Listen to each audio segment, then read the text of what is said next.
বিক্ষোভ ও কারফিউর কারণে ৪ দিন পর স্বাভাবিক হয়েছে ঢাকা-চট্টগ্রাম মহাসড়ক। অনেকটাই স্বাভাবিক হয়েছে যান চলাচল।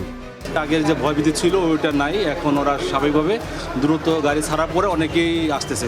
সকাল থেকে সায়দাবাদ আন্তজেলা বাস টার্মিনাল থেকে দেশের বিভিন্ন অঞ্চলে দূরপাল্লার বাস ছেড়ে গেছে, কিছু বাস ফিরেও এসেছে।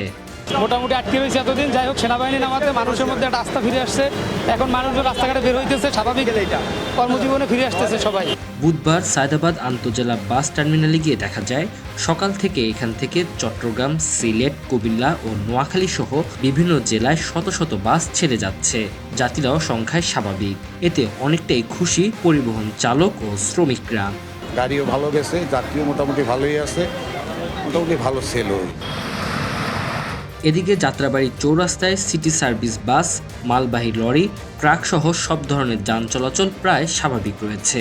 যানজটও লক্ষ্য করা গেছে, দেয়া হচ্ছে সিগন্যাল।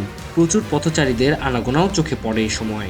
অফিস টাইমটা শর্ট করার কারণে একবারে অনেক লোক বের হচ্ছে। সময়টা একটু লম্বা থাকলে তাহলে বোধহয় সুন্দরভাবে সবাই অফিস করতে পারত। এই বিষয়ে সায়দাবাদ আন্তজেলা বাস মালিক সমিতির সাধারণ সম্পাদক আবুল কালাম বলেন, সকাল থেকে বিকাল ৫টা পর্যন্ত প্রায় ৭০০ থেকে ৮০০ গাড়ি ছেড়ে গেছে। Tanzil Hasnat, MCTV, USA।